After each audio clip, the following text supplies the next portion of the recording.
All right, everyone. So before we slide into this really great fun video that I'm really hoping you enjoy, um, I'll tell you a little bit about what you're going to hear. So you heard a little bit from my colleagues about what the humanities is and being really the study of how people process and document the human experience, and social and behavioral being really about the study of human society and relationships within it and within the society. But what really does that mean? So this next video that we have for you is going to kind of talk about that and talk about why these areas are so important. Why does it matter that we understand the human experience? Like, what is that? Where do we study that? What does it mean? And kind of the one thing the video is going to talk a little bit about too is how this is the foundational experience that all students have, is getting these classes within the humanities and social and behavioral.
So you got a little introduction to social and behavioral sciences there.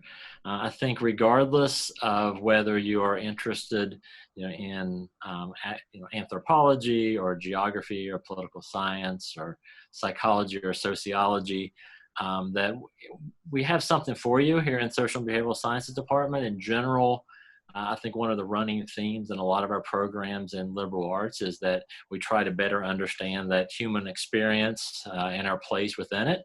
So for example, as I said earlier, geographers want to understand the connections between people, place, and their environment.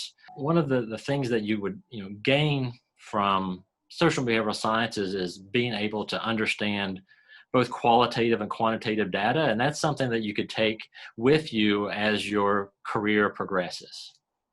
So I'll let Jen talk a little more about careers in our areas.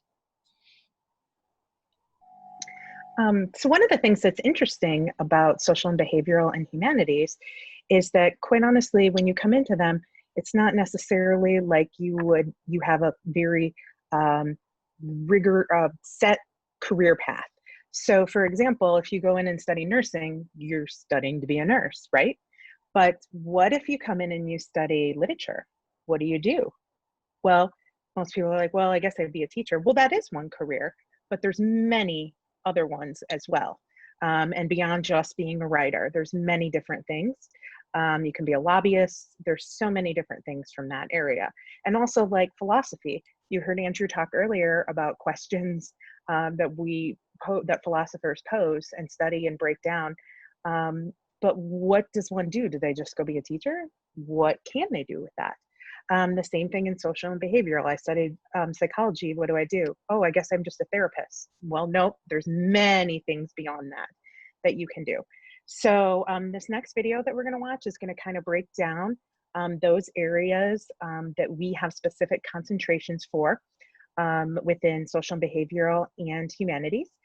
And they're going to kind of give you the careers that you can get from those and the paths that you can take. Also, they're going to kind of explain that that most of these degrees are not, they're transfer degrees. So that would mean that after you studied your 2 years here, you would transfer those credits to another 4-year and then finish from there. And then sometimes some of the careers would need a degree beyond that. So we love studying here and we love being in school in these areas. So, but awesome. So we're ready, Maddie.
Awesome.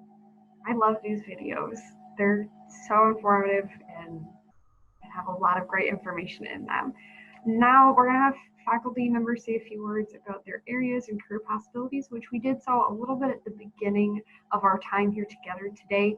Jen or Scott, if you would like to maybe moderate and ask certain staff or faculty to say a few words about either their areas more in depth or career possibilities, I'm going to leave that up to you guys. If anybody would like to say a couple more words. I mean, we have 2 of our full-time department faculty here, so I'll let Dr. Kristen Price talk first. She is one of our psychology faculty members.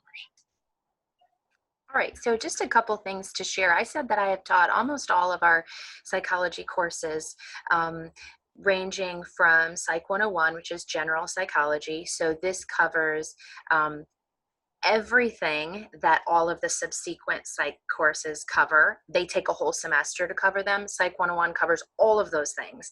So we don't really go too deeply into any of the areas. We scratch the entire surface. So that's interesting to some students, and they usually find then what areas of psychology they're most interested in after taking that initial course. So my area of specialty and the area I'm most interested in is lifespan development. So here at Owens, that's Psych 260.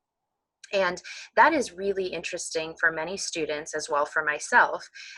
We talk about what we say is for development, human development, from the womb to the tomb. So from before birth all the way through death and dying. And what I really like about that course is that everybody who takes the course has a personal connection to the course, which is really rare in a lot of other disciplines. So even if you haven't, if you don't have children, you were a child, right? Or if you're not a grandparent, you've had a grandparent. So when we talk about all of those life stages, students really can establish those personal connections and share those personal connections. So that's my area of specialty. But as we've kind of alluded to here, there are so many different career areas. So the stereotypical idea that people still say to me, oh, you're a psychologist, oh, you're analyzing me, right? Well, that is a clinical psychologist. We do have one on faculty here at Owens, but that is not the only option you have if you get involved in psychology. So in the area I was just talking about, lifespan development, you could become a toy developer, right? And see what is age appropriate for children, what they're attracted to. People who study sensation and perception work on developing appealing visual displays, right? Or cell phone displays. So there's such a wide range of things you can do in psychology. And my word of advice would be, and this is what I did, is just what I liked learning about, what I did well in, what I liked hearing. And then so I just kind of continued, as Jen said earlier, to be a student of that, right? I enjoyed it. So I just continued to take those classes and continued to enjoy learning about those things, which I'm still doing, right, to this day. So I would just encourage you to, reach out, try different things, and use that as a cue, what you enjoy, use that as a cue kind of to direct your learning path from that point. So one of our other faculty members we have here is our political science professor. So Professor Megan Kerr, would you like to say a few words about political science here at Owens? First, just to kind of give an overview of the types of government or political science courses that Owens Community College offers, the most common or the largest number of sections is Introduction to American Government.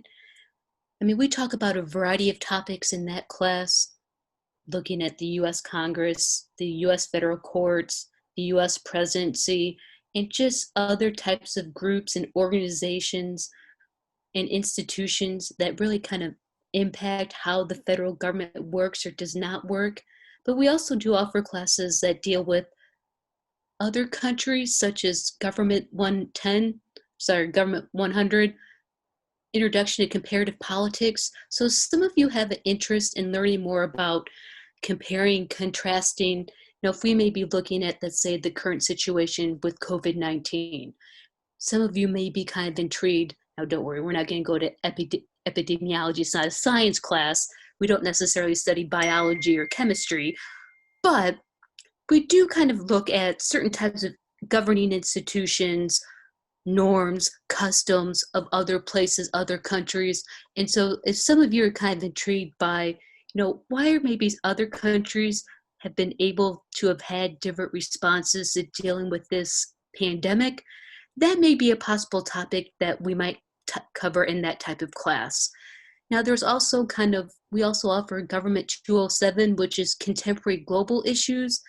So a topic that may be covered in that class is, what are different types of international governing organizations and how might they impact lives? So to kind of end with this topic of, unfortunately, COVID-19 pandemic, maybe some of you perchance have heard of what are maybe some of the issues with the World Health Organization? What is maybe limiting or influencing its reaction to this type of to this pandemic? Well, there are certain ways of it's limited in what it can do. It's limited in finances. It requires countries and other entities to cooperate. So, I mean, that type of issue can be covered in that type of class as well. And we also do study in Government 205, state and local politics. So we have looking at, some of you may be looking at, why do different states have different policies? Why do some states require people to wear a mask outside? Why do other states, such as Ohio, maybe make it recommended but not mandatory? Well, there's structures, governing authorities that limit that as well. So some of you may be kind of intrigued by looking at different issues of, the federal government, issues that deal with other countries, issues that deal with international organizations. There are different types of political science classes that can maybe cover those topics.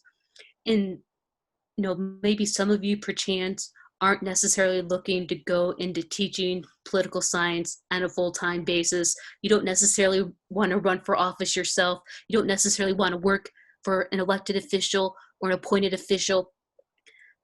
You don't necessarily want to go to law school. Now, if some of you are interested in going to law school, political science can be a great way to kind of preview that. But if you have other interests, but you may want to go to law school one day, you don't have to major in political science. So please, law schools tend to want to encourage people from a variety of majors, disciplines to pursue.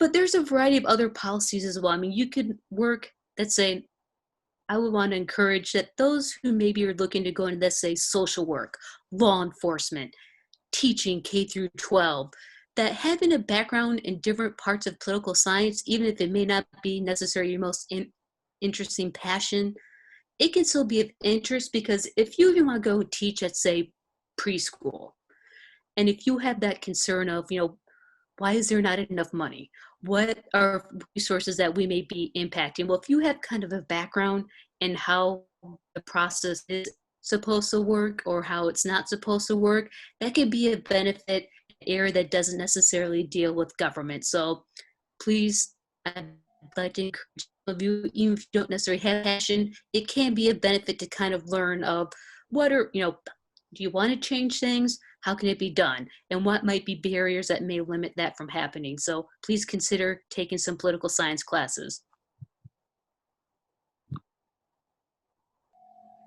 Awesome. All right. I'm going to introduce the professors we have here from the Humanities. Professor Corey Hoover is going to talk a little bit about the English courses that we offer here. We do offer a literature concentration that you can use to transfer to obtain your four-year degree in literature. But we see many of you in our composition classes. So just to sort of echo in a lot of ways what has already been said, to me, our field of study, the humanities in general, and even literature specifically, is all about exploring ideas, and it's all about continued types of learning. So one of the things that I love best about being able to teach composition is actually allowing students to explore ideas that are of interest to them. And those ideas can branch out into all kinds of fields of study. So that class allows for that kind of freedom. When you work your way into literature classes, and we do have a nice variety to offer, one is Introduction to Literature, which is an exploration of different genres. So poetry, short fiction, long fiction, and even memoir can be taught in that class, and drama. So it allows for a wide variety of different types of literature to be taught. We also have a class that focuses narrowly on fiction, which is one of the classes I love teaching, of course, short and long fiction, and I even teach graphic novels in that class. So just really, really neat way to explore a very specific part of literature. And then, of course, we also have English 215, American Multicultural Lit. This class is incredibly important to me, like all of our classes are. But to me, this is the one that could lead us into the study of other parts of the humanities in a really significant way. So it's a class that allows you to explore American history along with literature and all of the different cultural groups that have really influenced our culture for hundreds of years. It's also a field of literature that is just exploding right now. There are so many new writers out there that I'm having problems keeping up with them at this point. And then we also have an American literature series, so it's a sequence. Pre-1865 is the first class, and then after would be the second semester of that particular course. And again, that mixes, American history with literature and a whole host of different genres in that class as well. One of the best things about studying a field like literature is that it leads you everywhere else. So it's, for me, literature created a spark that has sort of lit up my study and my life for good. And I know a lot of us on this panel feel exactly the same way about our own fields of study too. So there's this kind of synchronicity that happens once you start on the path. In a literature class or humanities class, it will lead you to history, it will lead you to philosophy, it will lead you to psychology. So it takes you everywhere. It's interesting listening to career opportunities because it isn't kind of a straight line a lot of times in our field to find a niche or to find a particular career. And it does take sort of following your own lead about what you like to study. I was thinking about others that I graduated with we were all English majors. So sort of one kind of group of us. One of us teaches at a community college. My husband does too, so I guess that's two of us. One ended up in publishing, first as an editor, then as sort of a content contributor, and now he's a manager of others. Another friend works at Ohio State as a grant writer, and she was an English major. And someone else went on to be a lawyer, but he actually does not practice law. He's a manager. So there are all kinds of fields there that you can go into. So it's a great place to be. Thanks, Corey. Next up, we have Professor Andrew Erickson, and he is going to be talking a little bit more about philosophy. So get ready for your mind to be blown. Thanks, Jen. So, I mean, with a philosophy degree, the main two things that people do with a philosophy degree, they do what I do. If you just fall in love with philosophy and you want to keep reading and writing about it and talking about it, then you get a job as a teacher. The other thing that people do actually mostly with a philosophy degree is they go into law. This is a fun fact. People with a philosophy degree score the highest on the LSAT. That's kind of like a pipeline into law school. But I don't want to try to convince anyone to get a philosophy degree, but I do want to try to convince you to at least take a philosophy class, because there's something just really cool about taking a philosophy class, especially ethics, which is the thing that I teach the most here at Owens, and it's my favorite discipline within philosophy. Everyone here, everyone in our culture just has tons of opinions about right and wrong. People have opinions about the ethics of consuming animals, or about gun rights, or about drug policies, about homosexuality and abortion and the death penalty. A lot of us have very, very firm opinions, and a lot of those opinions were formed, the psychology professors could talk about this, were formed in our childhood and formed from our peers and influence and stuff like that. But in a philosophy class, the fun thing is we get to ask whether those are the right opinions. It's really interesting to talk about how we came to form those opinions in the first place. It's another thing to think about. Maybe I'm mistaken. What is the right answer when it comes to whether or not we should be able to own guns in this country? What's the right answer to whether or not we're doing something wrong by eating animals? So there are some really interesting questions, and when you get into a philosophy class, and you're confronted with peers who disagree with you, sometimes very passionately, how do you talk to one another? What's the best way to sort of collaborate to get at the truth, which is the ultimate goal of philosophy, to get to the right answer to these questions, not the answer that our parents gave us or that our friends gave us or our pastors gave us, but what's the right answer? Like how can we go about trying to resolve these questions? So even if you don't get a degree in philosophy, there's something really cool about admitting that even with some of our most firmly held beliefs, we might be wrong, we might be mistaken. It might be best if we suspended judgment just for a moment and listened to some of our peers, and maybe at the end of the course, maybe even modified some of our beliefs, changed our beliefs. So there's something really cool about that, and you can sort of apply that philosophical process not just to ethics, but to all sorts of areas of your life and your career and stuff like that. So I hope those of you who are listening, hopefully you can take a philosophy class, especially an ethics class. It's a lot of fun. Well, I'll say you've sold me, Andrew. I now would like to sign up for your course. So well done.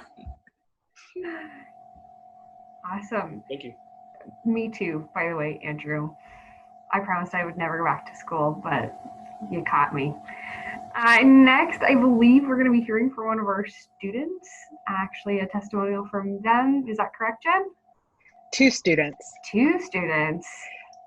What a treat. So one in sociology, one who studied sociology, and another student who is still here currently studying literature.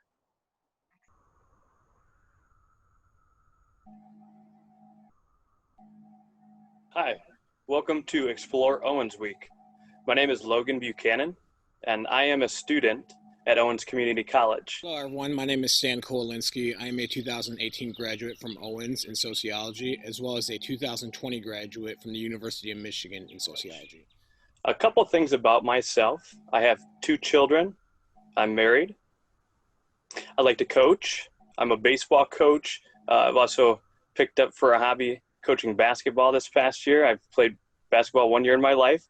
I love coaching in any capacity, whether that's at school, teaching, sports. I enjoy seeing people grow. I really like to see that the potential that people have that they might not see in themselves, the same way that those professors, staff, advisors at Owens Community College have helped me to grow.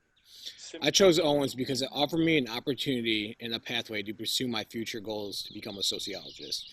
Owens also provided me with the skills and confidence I needed to pursue my future education after graduating. I am currently taking a year off while preparing to apply for PhD programs in sociology for the 2021 cohort.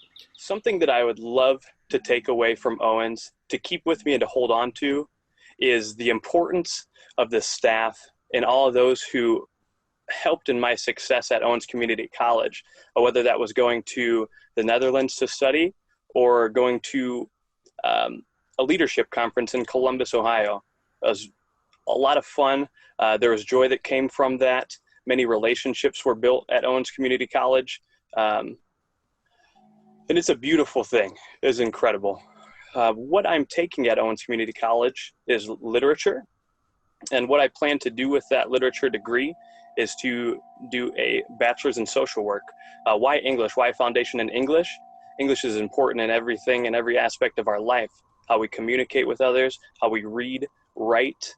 These are very, very important skills for all of us to have. And I do enjoy literature, and I'm thankful to a few professors who cultivated that love for English that I didn't have before going to Owens Community College. I didn't like English at all.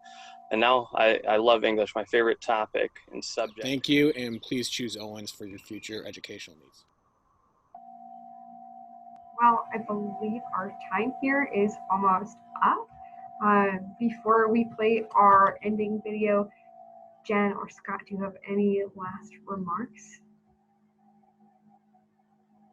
Well, I'll say one thing. I think one of the running themes that we've all said is that one thing that reason why we chose our disciplines is because we love it. So we would encourage you to come here to Owens, try a variety of our courses, find out what your passion is, and keep moving forward.